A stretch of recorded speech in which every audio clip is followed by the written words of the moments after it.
The Young and the Restless spoilers. Sharon had not expected that terror could have a physical sound, a density in the air that thickened the moment Matt stepped into view, yet she felt none of the fear she once imagined she would. His presence was monstrous, a shadow that belonged to another world entirely, but Sharon had already crossed a threshold inside herself where dread no longer mattered. The meeting that should have shattered her instead only revealed a chilling calm, a resignation carved from everything she had lost, everything she had fought for, and everything she was still willing to sacrifice. Noah's life stood at the center of her decisions, and in the twisted geometry of Matt's control, she understood that her own survival no longer carried weight.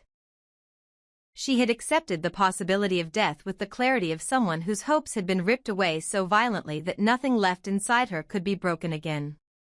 Even as Matt tried to loom over her, as if expecting her to crumble, Sharon's voice did not tremble when she made it clear that her own life meant nothing if Noah could walk free. She felt an almost eerie certainty, as though the world had narrowed to a single truth. She would let everything burn if it meant shielding her child from this nightmare. The fury that surged through her came not from fear but from pure defiance. Sharon hurled the words at him like a weapon, telling him he would never escape, that whatever illusion of power he believed he held would collapse the moment the truth caught up to him. Her voice rose like a crack of thunder in the room, the sound of a woman with nothing left to lose, and for a moment Matt froze as if something primal inside him recognized that Sharon was no longer prey. But then he laughed, loud, sharp, cruel, mocking her conviction as though it were nothing more than a final, useless attempt at courage. He believed in his victory with a delusional certainty, a man drunk on the chaos he had created, convinced the world would always bend to his brutality. His grin widened with the arrogance of someone who had slipped through justice too many times, someone who believed himself untouchable. Sharon saw it clearly. He thought the game was already over and that she was simply the last witness waiting to fall. Yet the air shifted the moment Detective Barrow entered, not with bravado or dramatic flourish, but with the steady and lethal presence of someone who had studied monsters long enough to recognize their patterns. Barrow did not need to announce his intentions. The mere sight of him tightened the edges of the room, drawing all the tension into a sharp, electrified line. Matt's posture changed instantly. The confidence that had dripped from him only seconds ago began to fracture, the cracks thin but unmistakable. Barrow represented something Matt feared far more than death: exposure, containment, the collapse of the lies that kept him feeling invincible.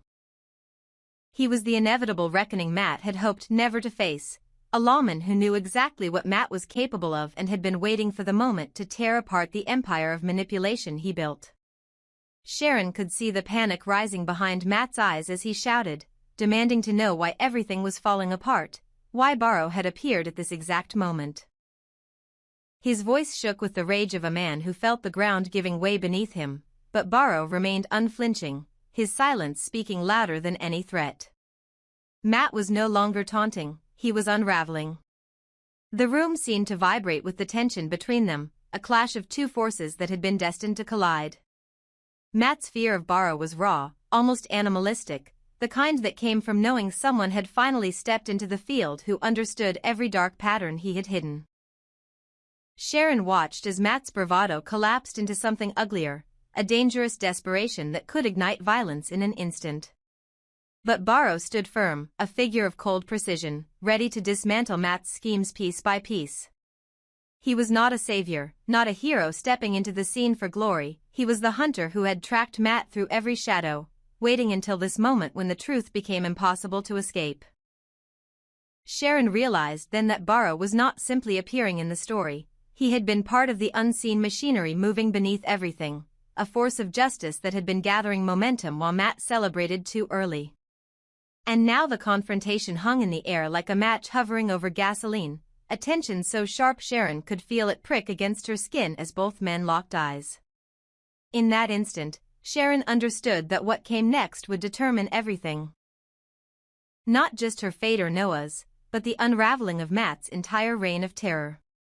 The confrontation between Barrow and Matt was no longer a possibility, it was a certainty written into the room itself, and Sharon, standing in the center of the storm, felt the first flicker of hope ignite inside the exhaustion and ruin that had carried her to this moment.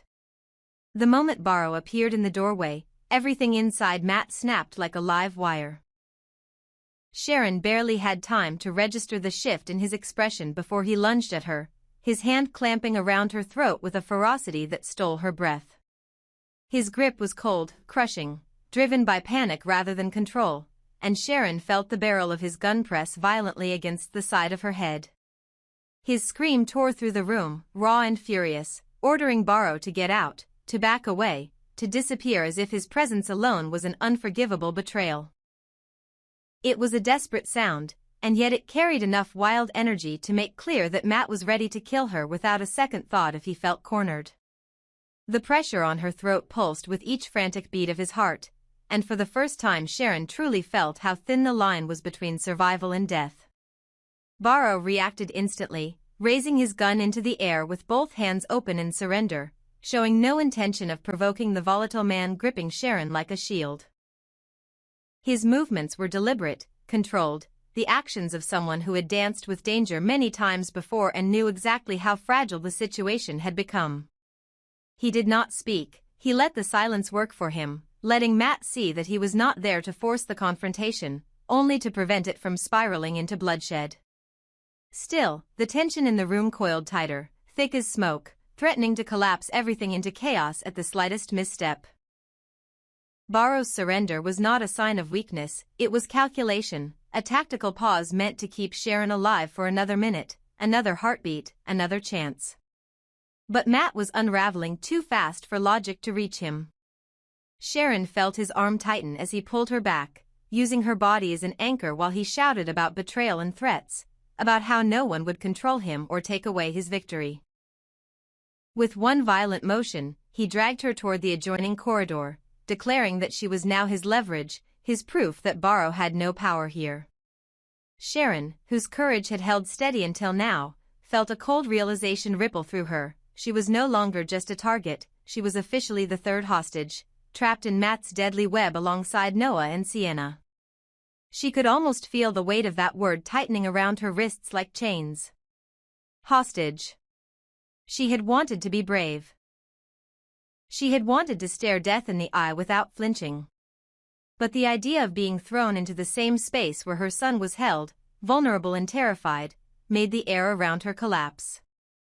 Matt dragged her through the narrow hallway with manic determination, shoving her toward the locked room where Noah and Sienna were already trapped, their lives suspended on the edge of his madness. The door opened to reveal the dim, suffocating space where the other two hostages had been kept. Sharon saw Noah's eyes widen in horror, saw Sienna recoil in fear, and she felt something inside her break, not in surrender, but in fury. To be imprisoned with them meant she would witness every second of Matt's cruelty, every threat he delivered, every calculation he made. She would have to face her son knowing she could not shield him with words or promises, only with whatever force remained inside her battered resolve.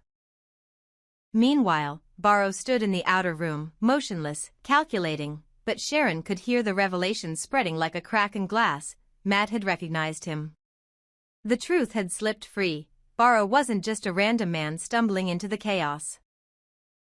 He was an undercover officer, a ghost embedded inside a criminal network to dismantle a major drug trafficking operation, someone who had been meticulously building a case from the inside, gathering evidence against players far more dangerous than Matt could ever imagine. And now that identity, the identity Barrow had cloaked beneath months, maybe years of discipline and sacrifice, was obliterated. Matt knew. Matt had exposed him. And with that exposure came catastrophic consequences. The danger multiplied instantly. Matt wasn't stupid, he was desperate, unstable, but terrifyingly intelligent in the way that made criminals truly lethal. He understood that if Barrow had infiltrated a drug ring, then the walls around Matt's operation were already collapsing. He realized that everything he believed he had kept hidden was already being traced, mapped, and targeted. His screams were not only anger, they were fear disguised as wrath. Sharon saw it, even through the haze of adrenaline choking her lungs. Matt had been pushed to the brink of his own destruction, and cornered animals were the most dangerous. Locked in the cramped, suffocating room with Noah and Sienna, Sharon felt the cold question settle deep into her bones. Would she die here? Was this where Matt's unraveling would reach its final, violent climax? She had accepted death when she thought it was her sacrifice, but now the equation had changed. If she died, Noah would witness it. If Matt spiraled further, Sienna might be next. Barrow, exposed and outmaneuvered for the moment, could not storm the room without risking all 3 lives. And Matt, brilliant in all the wrong ways, understood exactly how much power he now held. Sharon felt her heartbeat slow, not from resignation but from clarity. She was in the eye of a storm made of fear, fury, and collapsing identities. Barrow's cover was blown. The drug operation he had tried to dismantle was bursting into violence. Matt was no longer acting out of strategy, he was reacting out of raw, escalating panic. And she, bound to the fate of 2 other innocent lives, had become the fulcrum of a nightmare that could end in salvation or slaughter. And so the question lingered in the tight, trembling air, would Sharon die? The truth was brutal. Matt was smart enough to use her, dangerous enough to eliminate her, and unstable enough to do both in the same breath. Inside the suffocating darkness of the small locked room, Sharon felt the air close in around her like a thick, invisible shroud, pressing against her lungs, demanding she hold herself together even as the world outside spiraled into a chaos she could no longer see. Noah rushed toward her the moment Matt shoved her inside, his trembling hands hovering near her shoulders as if afraid she might collapse, and Sienna backed into the corner with wide, terrified eyes that reflected every ounce of despair the 3 of them now shared. Sharon forced herself to stand upright despite the bruising around her neck, despite the sting of the gun barrel still imprinted against her skin, because she knew showing any fracture in her resolve would only magnify the terror suffocating the room. She whispered Noah's name not as reassurance but as a vow she didn't know how to fulfill. The room was cold, the walls close, and every second stretched like a blade drawn slowly across fragile hope. She pressed her hand to Noah's face, her thumb brushing away the fear gathering at the corner of his eye, and she told herself she could not let him see her break, not now, not when Matt's madness hovered inches beyond the door and Barrow's fate was being rewritten in silence. Outside, Matt's rage shook the hallway like a living thing, pacing back and forth, snarling curses at the walls as if they had betrayed him. His mind, already fractured by paranoia, now spun in violent spirals as he tried to reconcile the reality he had just discovered. Barrow had been watching him, studying him, tracking every step he made. That knowledge rewired something dangerous inside him, pushing him into a frenzy that went beyond fear. This was humiliation, the collapse of his perfect structure, the realization that the one man he thought he controlled was actually the one building the trap around him. And Barrow, still standing with his hands raised, could see it all unfolding behind Matt's eyes. He knew the psychology of cornered criminals better than he knew his own reflection, and the explosive instability radiating from Matt was the most lethal kind, the kind that made men shoot without thinking, kill without hesitation, destroy themselves rather than be taken alive. Barrow felt the weight of his choices settle heavy in his chest, not from regret but from calculation. His cover was gone, blown apart with a single moment of recognition, and now the entire case he had sacrificed months of his life to build teetered on the edge of ruin. The drug trafficking ring he had infiltrated was larger, darker, and more structurally complex than anyone in the department truly understood, and Matt, reckless, brilliant, unpredictable Matt, held enough information to expose everything or destroy it all in one reckless, furious blaze. Barrow understood that if Matt spiraled further, he could wipe out months of covert work, including the evidence linking multiple high-ranking operatives to violent distribution networks.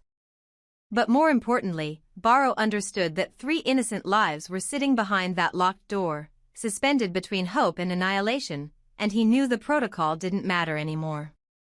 This wasn't about the case. It wasn't about glory. It wasn't about bringing down a criminal empire. It was about getting Sharon, Noah, and Sienna out alive, even if it meant sacrificing himself, his career, or the entire operation he had built. Inside the room, Sharon pressed her ear to the door, listening for any shift in tone, any sign that Barrow had gained control or that Matt's unraveling had reached the point of no return. She could hear Matt's voice rising and falling in frantic waves, a man trapped inside the walls of his own collapsing plans.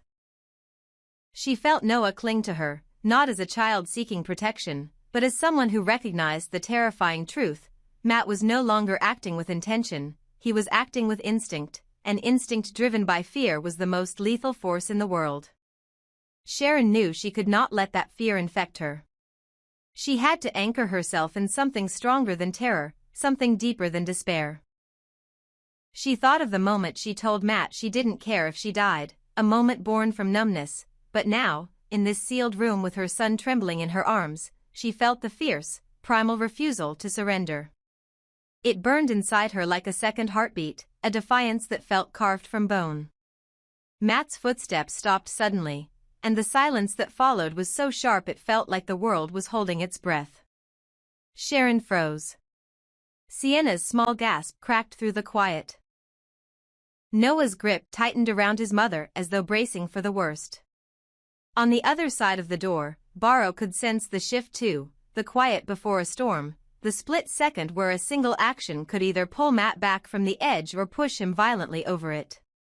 Matt whispered something under his breath, a hoarse, broken thing that Sharon could barely make out through the door, and then something heavy slammed into the wall.